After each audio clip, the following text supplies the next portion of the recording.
皇子殿下，这里连一丝外族的气息都没有。天赋秘法分身，我的体内时间无法承受其兽性层次，还是失败了。真眼厚积薄发，废景王实力远不及他。九幽皇子就是黄海。我想孕育的第3分身目标就是那九幽皇子。你若愿意成为我九幽一脉的护教使者，我便饶你一命。拜见护教神主，海水到手，开始真正命运。成功了。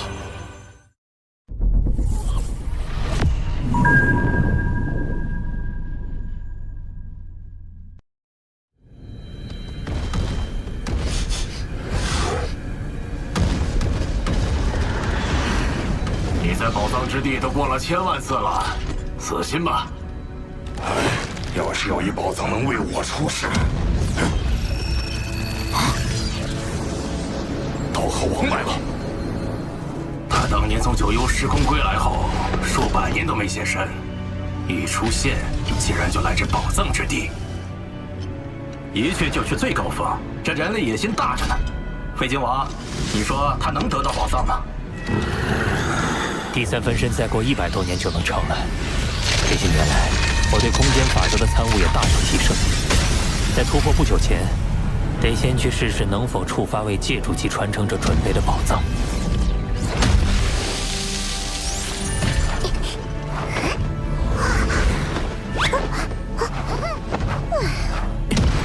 他还差得远。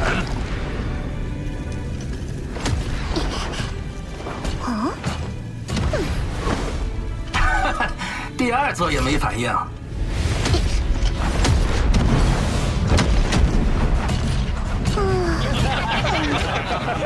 小小刀河王，这下该知道自己的斤两了。开启宝藏真难啊，这是最后一座了。没事，本就是来碰碰运气。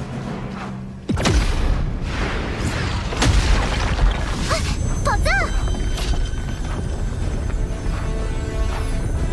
怎么可能？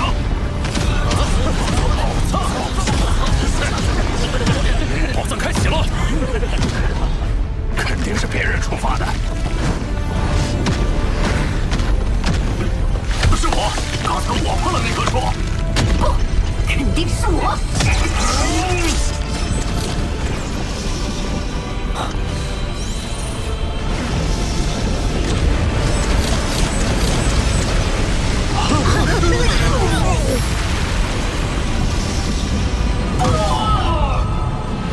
只有刀河王还没出来。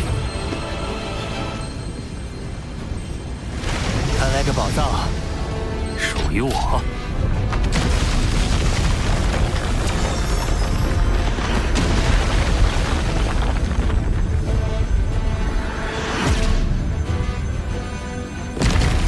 此处的宝藏可都有媲美至宝的价值，不知这戒指里会是什么？刀河王，日后我一定会让你明白，自身实力才是根本。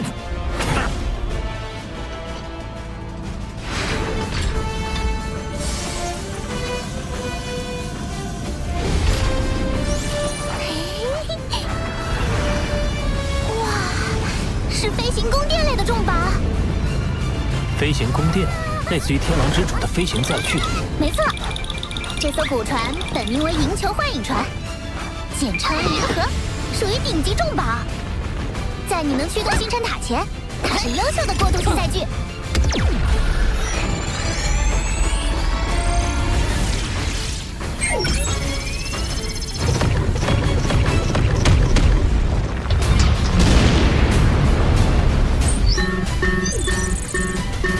接入失败。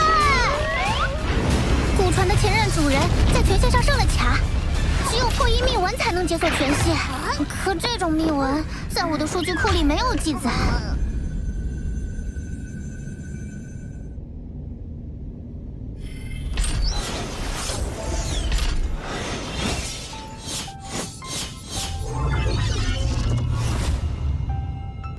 原来是他。这位乘风前辈是？乘风，祖神教最早时期的8大兽神之一，与后天凭借修炼成为兽神的存在不同。自宇宙诞生之初，他便融合本源法则，化身为兽神，属于天生兽神。他实力强大，只是天生兽神凝聚宇宙精华而生，无论鳞甲、皮毛、血液，都具有奇效，是强者眼中的珍宝。包括你使用的血络晶，也是天生兽神留下的。至此，你应能猜出程风的命运。血落世界的兽神遭强者围杀而死，但程风前辈也……他早已陨落。哪怕是天生兽神，也逃不过弱肉强食的铁则。于我们人类而言也是如此。罗峰，你是我族将来的支柱，要想保护族群，就必须保证自身实力。眼下，你虽已濒临突破不朽的关口，但唯有先提高生命基因层次，才能在突破后站到更高的起点。这是兽神之血，每滴血都由100颗血络晶凝聚而成。100颗。相比血络晶，兽神之血的力量更易吸纳。寻常人类强者的生命基因层次，100倍就是极限。罗峰，我希望你能远超这个极限。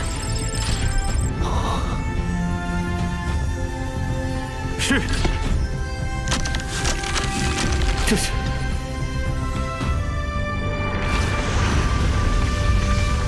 第3分身要诞生了。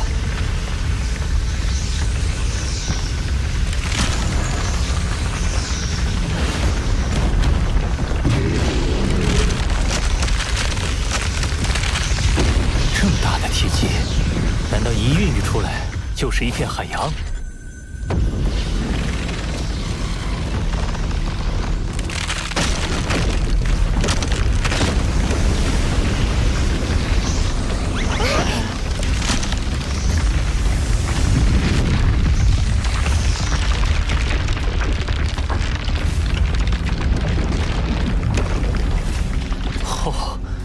这第3分身竟然是血肉类生命，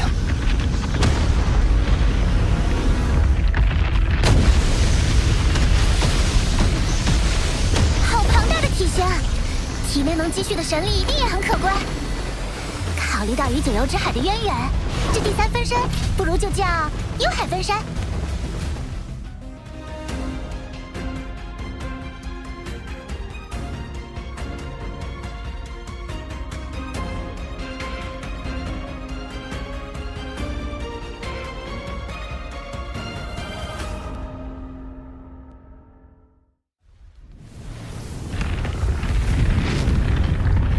从此刻起，本尊和3大分身已定。我罗峰到底能在这宇宙强者之林中，成为一棵孱弱树苗，还是最粗壮的参天大树，就看以后我自己的努力了。这具身体内似乎蕴含着庞大的记忆信息，看来我幽海分身有2大天赋秘法：化海与创造。化海？就像黄海和祖海那样。化海，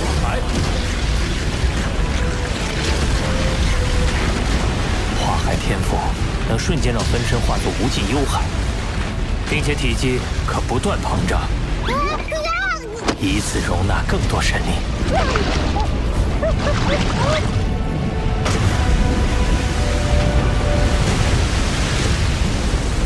哇，直径10万公里的血海！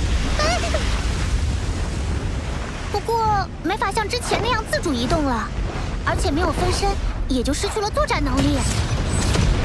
一旦化海，能在一定程度上控制周围时空，这应该算是一种逆天的攻击手段。只是这血海的大小怎么不对？那界主级皇子的血海就有8000万公里。先不管这些，再试试另一个天赋：创造。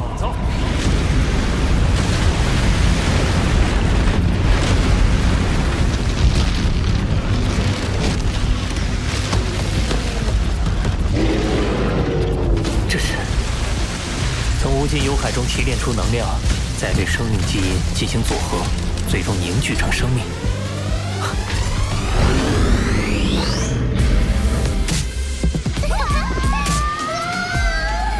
对了，我为何不利用这个天赋，创造出一个幽海分身的子分身？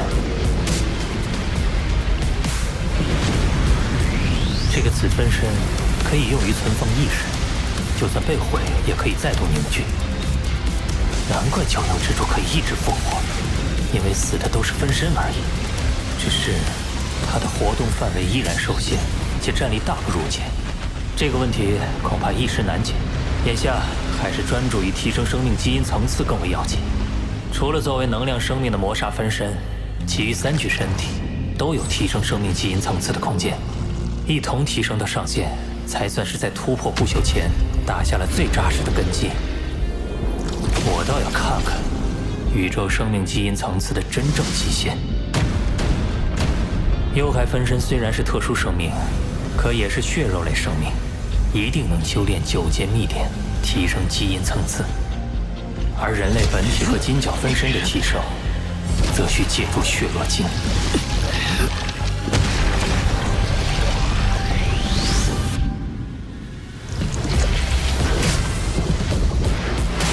金角巨兽融合血络晶的数量已超300克，人类本尊却仅能融合82克。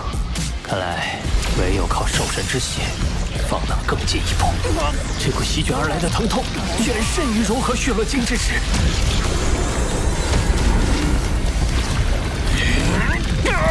9阶秘典第5节的领悟，已为我和金角分身打下48倍生命基因层次的基础。如今，金角分身的基因层次已达6400倍，人类本体虽有不及，但也超过了3000倍。废金王的基因层次也才2000倍，突破不朽后，他恐怕就不是你的对手了。3600倍，7200倍。幽海分身的基因层次，通过领悟秘典，甚至超过了金角巨兽。啊！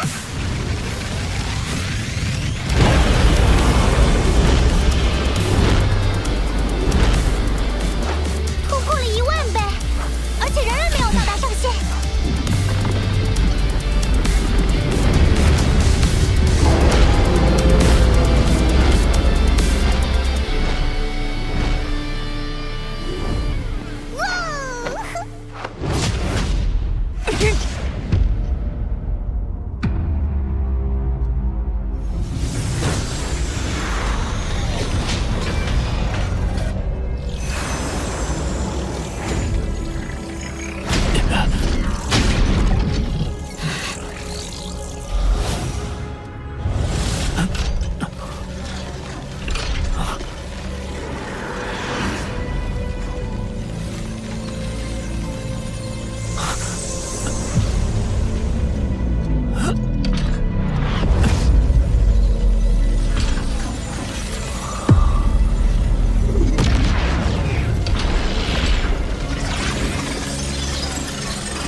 我的元核怎么了？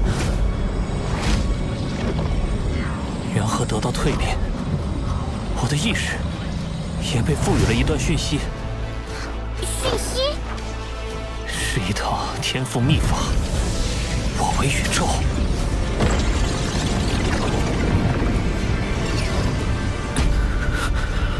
它的威能极大，一旦施展，身体将瞬间化为微型宇宙，困于其中的敌人将实力大减，自身则实力大增。若是自爆，威力甚至堪比宇宙爆炸，可直接湮灭敌人。太离谱了！我跟着主人纵横宇宙这么多年，也想象不出它的威力。不过，该秘法耗费极大，以人类本体和金角分身的神力，甚至不足以施展一次。就算是神力最充沛的幽海分身，也会在施展10次后燃尽身体，而之后的神力补充又会十分缓慢。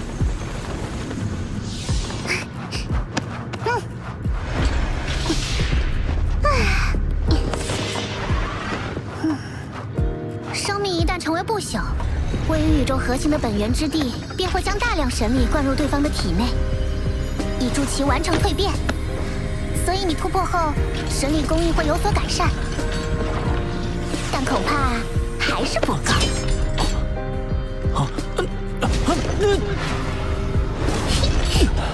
除非你在成为不朽前，最大限度提高神力的承载力，便可在突破后受到更多的神力灌注。要提高承载力，恐怕只有扩大分身的体积。对了，可以利用幽海分身的化海天赋。化海，化海，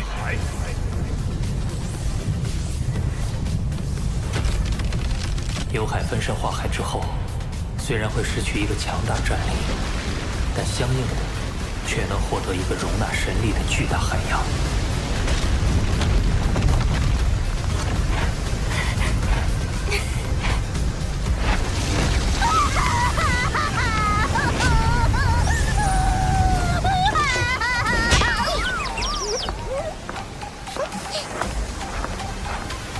天哪，陆地快被淹没了！不行，无尽幽海还在扩张，你的体内世界也要跟着扩张。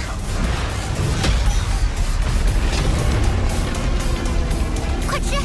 吃完以后，用你的能量扩大体内世界，我可不想被淹。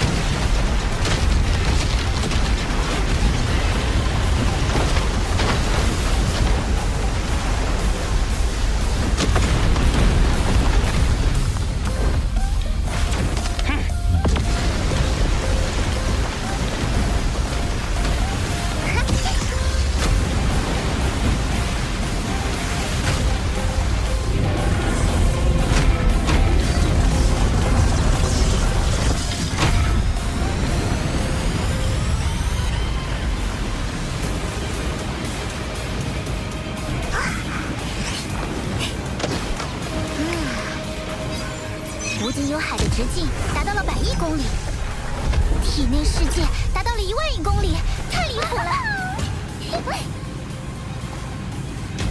终于，我的生命基因层次和神力承载的能力都已到达极限。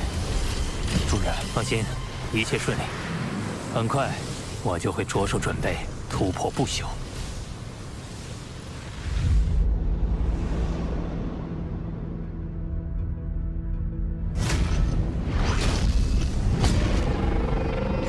我的其余分身均已沉睡，所有意识都集中于一体，全力以赴进行突破。元核是我长期以来的命门所在，然而突破不朽势必要连接宇宙本源之地。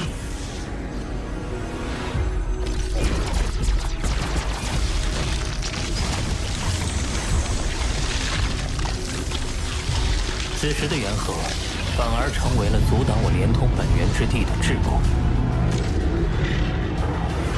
只要突破元核桎梏，便能突破不朽。万行步道图第3式，星火贯天。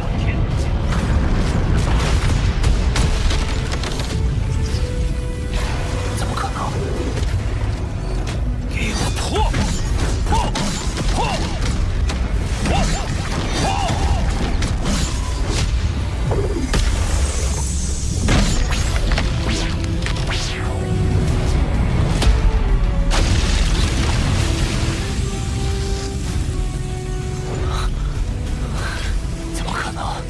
无论是意志、意境、念力、阵符和自创绝学，我都媲美蜂王无敌，竟然也无法打破元核桎梏。还不是幽海分身生命基因层次突破10000倍，让元核得到蜕变。它助你得到了更深广的体内世界，相应的突破时也会给予你更强的桎梏。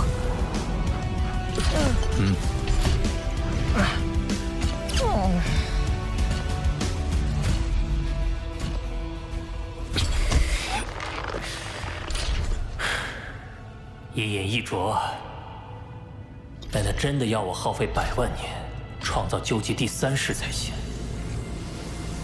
刀河王怎么还没突破不朽啊？当年风华绝代的刀河王销声匿迹了。看来刀河王也是徒有虚名，纯靠运气。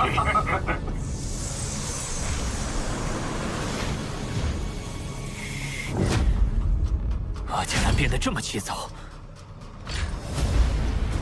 我何不在宇宙中走上一遭，看看这万物乾坤？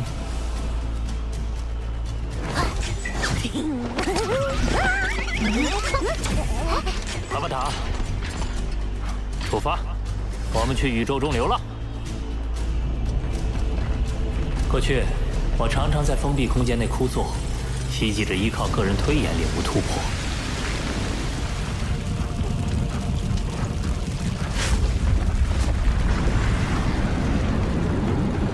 直到我亲身前往宇宙流浪后，我才发现，宇宙处处都蕴含着本源法则的痕迹。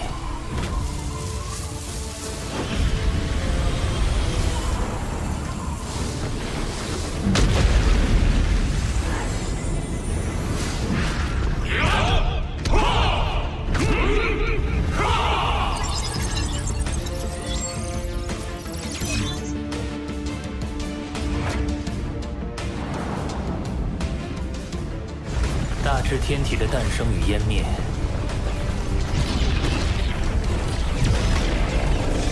小至水滴荡起的涟漪，都与本源法则息息相关。整个宇宙像全息投影，把最宏大的法则压缩进最微小的细节。这点滴的积累，都成为了我突破的灵感源泉。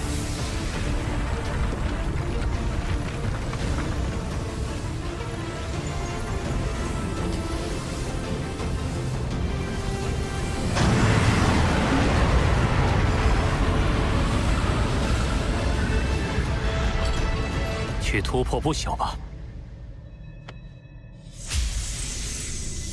无需坚定内心，因为内心自然而然有如浩瀚星空，不可撼动。无需抵抗幻境，因为幻境和真实宇宙比，更不堪一击。论意志，我恐怕也不亚于宇宙霸主们。破之过，成就不朽。星火贯天，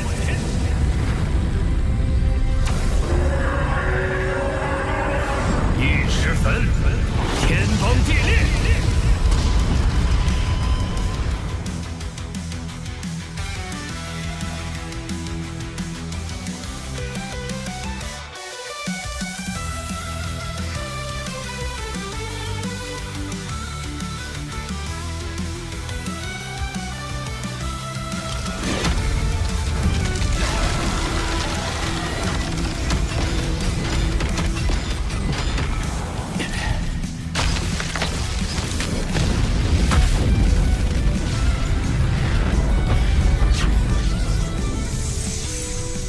金之本源法则降临。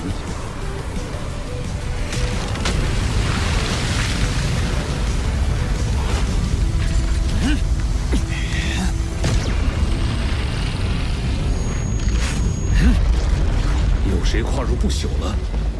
这么大动静，难道是罗峰？这金之本源法则已经笼罩整个千宝河。寻常高手跨入宇宙尊者，也不及这威势的1/1。哈哈哈，爽！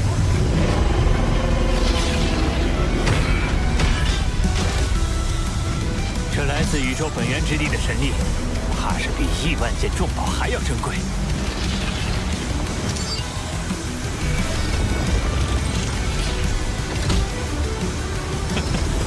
痛快！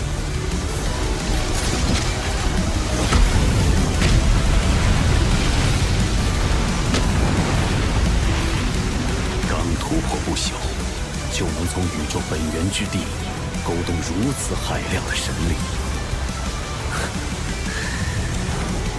我人类之中，怕是很快就要诞生一个震慑亿万族群的超级存在了。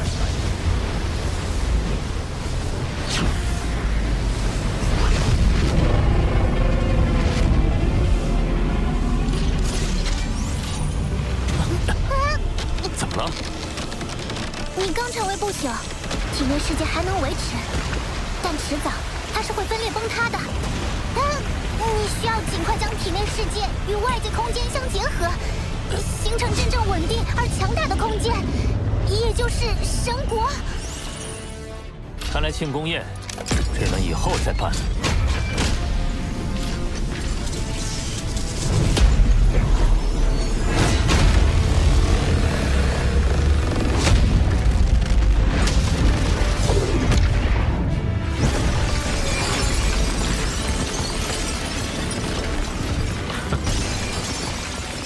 就用这枚巨型空间碎片，将体内世界与其结合。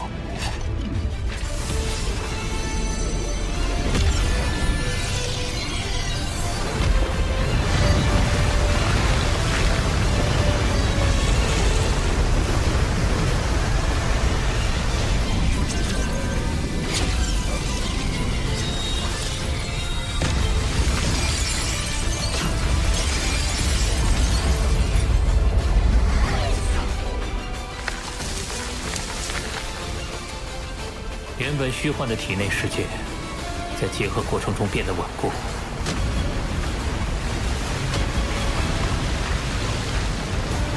终于成为了一个真实存在的世界。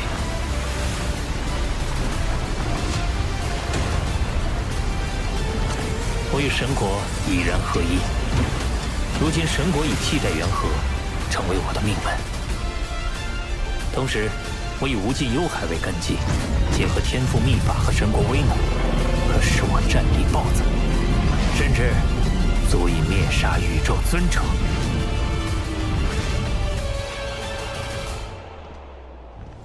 老师，罗峰，过来。你既踏入不朽，就在山腰选址建造你的宫殿吧。山腰，多谢老师。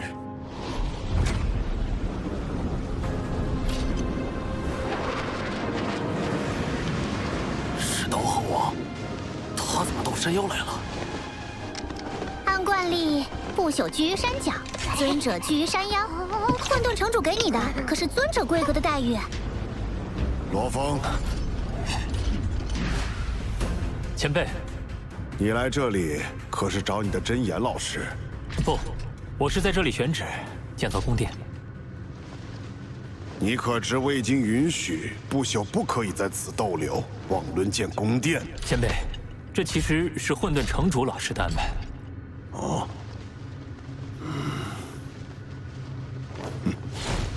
那你慢慢找吧。此处向来只有宇宙尊者可住，可罗峰居然破例，如何让诸多强者们信服？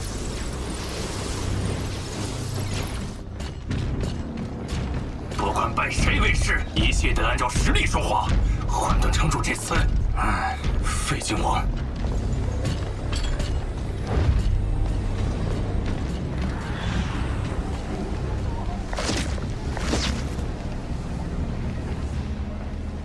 你来干什么？我来是为恭喜刀河王跨入不朽。恭喜，他是因为此剑追杀不成，心怀不甘，来继续纠缠的吗？除了恭喜，还有何事？说吧。果然痛快。刀河王，我们不妨进行一场生死战斗。啊，在虚拟空间，在现实。